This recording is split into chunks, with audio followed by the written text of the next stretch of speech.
শুভ সকাল বন্ধুরা, কেমন আছেন আপনারা সবাই? আশা করি সবাই খুব ভালো আছেন এবং সুস্থ আছেন। যে যেখান থেকে আমার ভিডিওটা দেখছেন, বড়দেরকে প্রণাম আর ছোটদেরকে অনেক ভালোবাসা জানিয়ে আমি আমার আজকের ভিডিও শুরু করছি।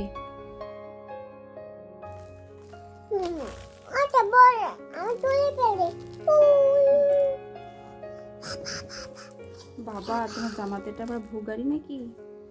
এই ভুগারিটাই তুমি চালাচ্ছিলে বাইরে? বাবা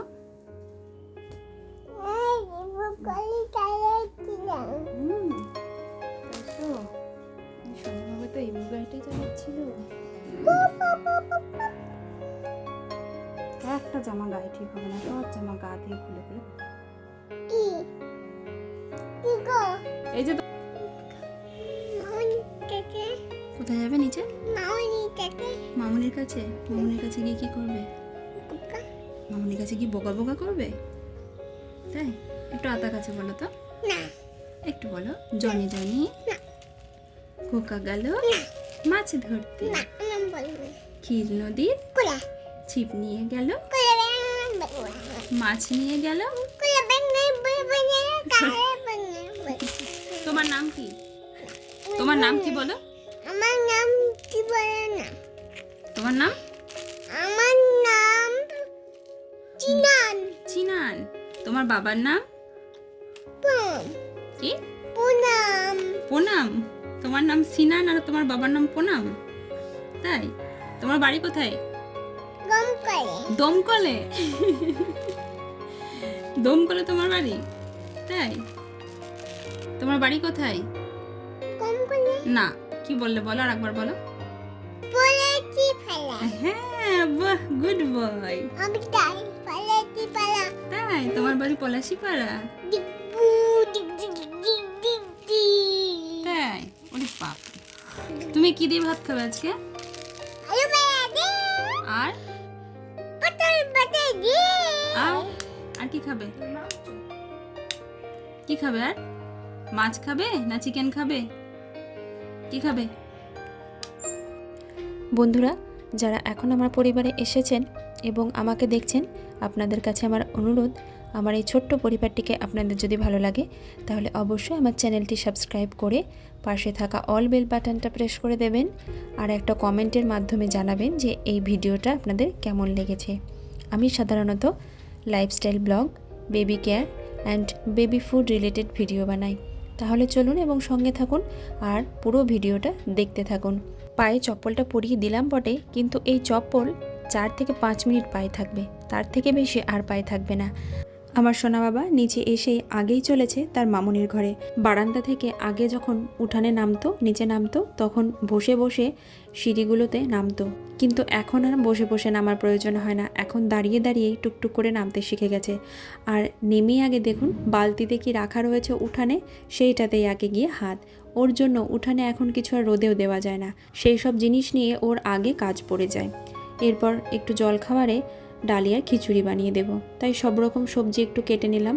যা যা সবজি ঘরে ছিল, বিনস, ক্যাপসিকাম, গাজর, টমেটো, আর ঘরে ডুমুরও ছিল, তাই ডুমুরও একটু দিয়ে দিলাম। ডুমুর খাওয়া ভীষণ উপকার। শীতের সময় বাজারে ভ্যারাইটি সবজি ওঠে, আর সব রকম সবজি বাচ্চাদের একটু একটু করে খাওয়ানো দরকার।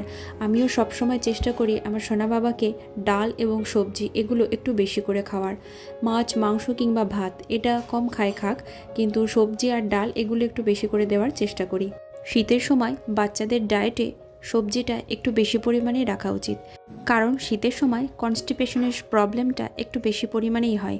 তাই সব রকম সবজি প্রত্যেক দিন যদি খাওয়ানো যায় তাহলে এই প্রবলেমটা আর থাকে না। সকালে তো প্রত্যেক দিনই ওর মতো আলাদা করে একটা সবজি দিয়ে ডালিয়া কিংবা ওটস এর খিচুড়ি বানিয়ে দিই, আর দুপুরে তো আমাদের যে সমস্ত সবজি তরকারি রান্না হয় সেগুলোই ওকে সমস্ত কিছুই একটু একটু করে দিই, মানে সব কিছুই ওকে খাওয়ানোর চেষ্টা করি। যদিও আমার সোনা বাবা একদমই ঠিকঠাক খেতে চায় না, তবুও অনেক কষ্ট করে, অনেক ঘুরিয়ে ফিরিয়ে, অনেক ভুলিয়ে ওকে খাওয়াতে হয়। ওকে যতবারই খাবার খাওয়ায় ততবারই আমাকে ওর পেছনে অনেকটাই সময় নষ্ট করতে হয় আর অনেকটাই খাটাখাটনি করতে হয়। তবুও আমি তো মা, আমি সবসময় চাইবো আমার যতই কষ্ট হোক না কেন আমার বাচ্চারা যেন সঠিক পরিমাণে পুষ্টিটা পায়। তাই সবসময় চেষ্টা করি ওকে অনেক রকম ভুলিয়ে ভালিয়ে ঘুরিয়ে কষ্ট করে খাওয়ানোর। এই দুধটা আমাদের ঘরোয়া দুধ নয়, মানে আমার হাজব্যান্ডকে একজন খেতে দিয়েছেন 1 লিটারেরও বেশি দুধটা। তো এই দুধটা একটু জাল দিয়ে রাখছি, ভাবছি রাত্রেবেলায় একটু পায়েস বানাবো। আর আমাদের যে ঘরোয়া দুধ, মানে প্রতিদিনের যে দুধ যেটা আমার সোনা বাবাকে খাওয়ায়, সেটা এখনও আসেনি, সেটা আসলে সেটাও জাল দিয়ে নেব। আর এরপর আমার মেয়ের জন্য একটু পাঁপড় ভেজে দিচ্ছি। ও বললো মুড়ি খাবে পাঁপড় ভাজা দিয়ে, তাই মেয়ের জন্য একটু পাঁপড় ভেজে দিচ্ছি। আর এই 2 রকম পাঁপড় আমাদের ঘরে সবসময় আনা থাকে। একটা সাবুর পাঁপড়, সাবুর যে গোল গোল পাঁপড়গুলো হয় সেই পাঁপড়, আর একটা হচ্ছে বড় শ্রীরাম পাঁপড়।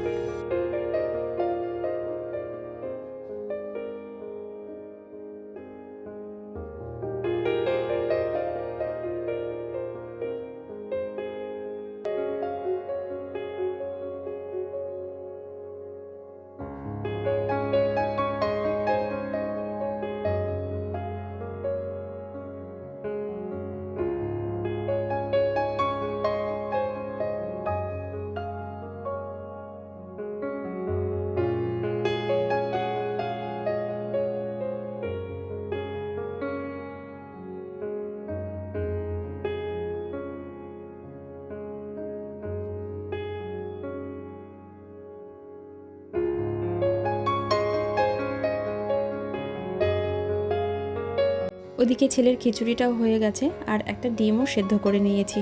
খিচুড়ির সঙ্গে একটা ডিম সেদ্ধ দেব, আর মেয়েকে দেব পাঁপড় আর বাদাম ভাজা দিয়ে মুড়ি। ও এটাই খাবে বলল। মেয়েকেও বলেছিলাম যে ভাইয়ের জন্য খিচুড়ি বানাচ্ছি, তোর জন্যও বানিয়ে দেব, কিন্তু মেয়ে বলল না মাম্মা, আমি আজকে খিচুড়ি খাবো না, আমাকে দুটো পাঁপড় ভেজে দাও, বাদাম ভেজে দাও, মুড়ি খাবো। এই দেখুন আমার সোনা বাবার খাওয়া হয়ে গেছে। আর হ্যাঁ, খিচুড়িতে একটু ঘি দিয়েছিলাম নামানোর পর, তাহলে একটু টেস্ট হয়, ভালো লাগে খেতে। আর ঘিটা খাওয়া তো ভীষণ উপকার। এরপর আমার সোনা বাবাকে একটু জল খাইয়ে দিয়েছি। ও না এখনও একা একা জলটা খেতে শেখেনি, তাই ওকে এখনও পর্যন্ত ঝিনুকে করে জলটা খাইয়ে দিতে হয়। আর একা একা ছেড়ে দিলে ও ঠিকঠাকভাবে খেতে পারে না, আর বোতলেও ঠিকঠাকভাবে খেতে পারে না। একটু জল নেয়, নিয়ে মুখ থেকেই ফেলে দেয়। তাই আমি সবসময় এই ঝিনুকে করে একটু জলটা খাইয়ে দিই। এখানে মায়ের জন্য ডিম রান্না করব, আর আজকে আমাদের হবে মাটন। আজকে চিকেন হওয়ার কথা ছিল, কিন্তু বাজারে গিয়ে মাটন পেয়েছে একটু কম দামে, তাই মাটনটাই নিয়ে চলে এসেছে। আর মায়ের জন্য একটা ডিম রান্না করে দিচ্ছি, মা তো মাংস খান না। এরপর আমার সোনা বাবাকে একটু কিশমিশ দিচ্ছি, ও কিশমিশ খেতে বেশ পছন্দ করে। আজকে আর ভাবছি আমার সোনা বাবার জন্য মাটনটা আলাদা করে রান্না করব না। দুপুরবেলায় ওর জন্য যে খিচুড়িটা বানিয়েছিলাম, সেই খিচুড়িটা এখনও অনেকটা আছে, তো সেটাই ভাবছি ওকে দুপুরবেলায় আজকে দেবো। আর তার সঙ্গে একটু মাটন দেবো, মাটনের যে মেটেটা থাকে সেটা একটুখানা দেবো। আর মাটনে আজকে একদম লঙ্কা বেশি দিইনি, কয়েকটা কাঁচা লঙ্কা দিয়েছি। তবে আমার সোনা বাবার জন্য তুলে নেব, তারপর আরও কয়েকটা কাঁচা লঙ্কা দেব। একদমই ঝাল না হলে তো ভালো লাগবে না। তো এখন যে কটা দিয়েছি তাতে আমার সোনা বাবার ঝাল লাগবে না।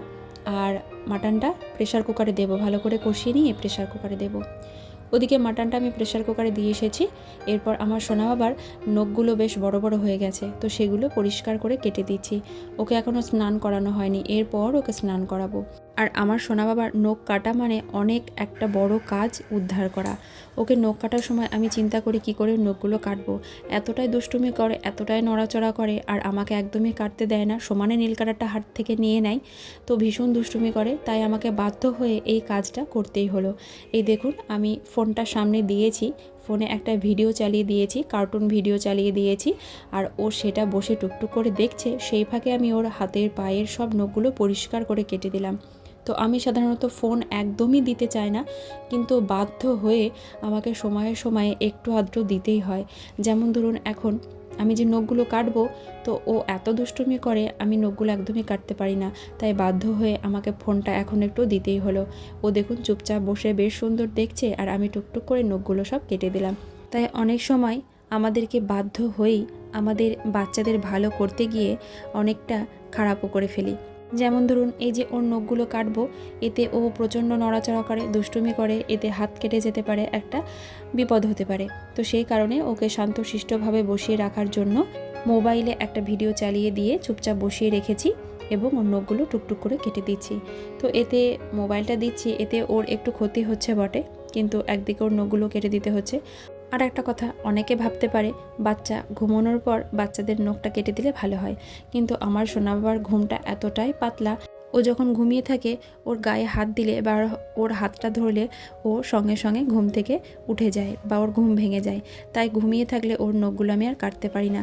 কিন্তু যখন ছোট ছিল তখন কেটে দিতাম, তখন বেশ সুন্দর ঘুমিয়ে থাকতো, কিন্তু এখন আর সেটা পারি না। ওই দেখি মুখটা দেখি, তুমি আমাকে ভালোবাসো? কতটা ভালোবাসো আমাকে? দুটোটা। আর বাবুজিকে, হ্যাঁ মামুন, ভালোবাসো না?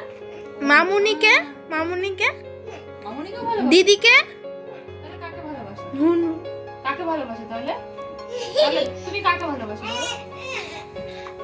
তুই ভালোবাসিস না তো? ঠিক আছে।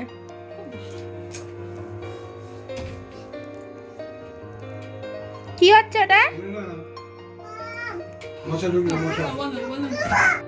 সেদিন বাজার থেকে যে স্যুপের প্যাকেটটা নিয়ে এসেছিলাম, আজকে মেয়ের ইচ্ছে হয়েছে সেই স্যুপটা খাবে। আর আবহাওয়াটা অনেকটাই ঠান্ডা হয়ে গেছে, আর এই সময় স্যুপ খেতে বেশ ভালোই লাগে। আর এই স্যুপটা বানানো ভীষণই ইজি।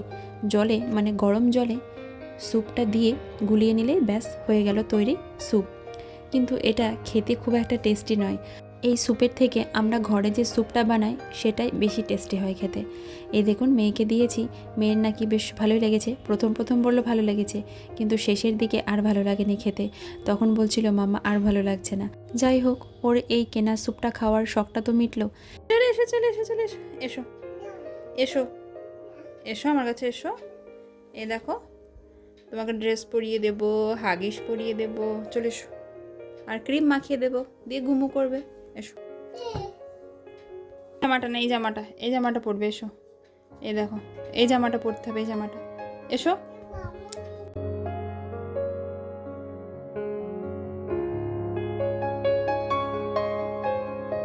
আমার সোনা বাবা এবার ঘুমানোর জন্য রেডি। তাহলে চলুন বন্ধুরা, আজকের মতো ভিডিওটা এখানেই শেষ করছি। সবাই ভালো থাকবেন, সুস্থ থাকবেন। দেখা হবে আগামীকাল আবারও একটা নতুন ভিডিওর সঙ্গে।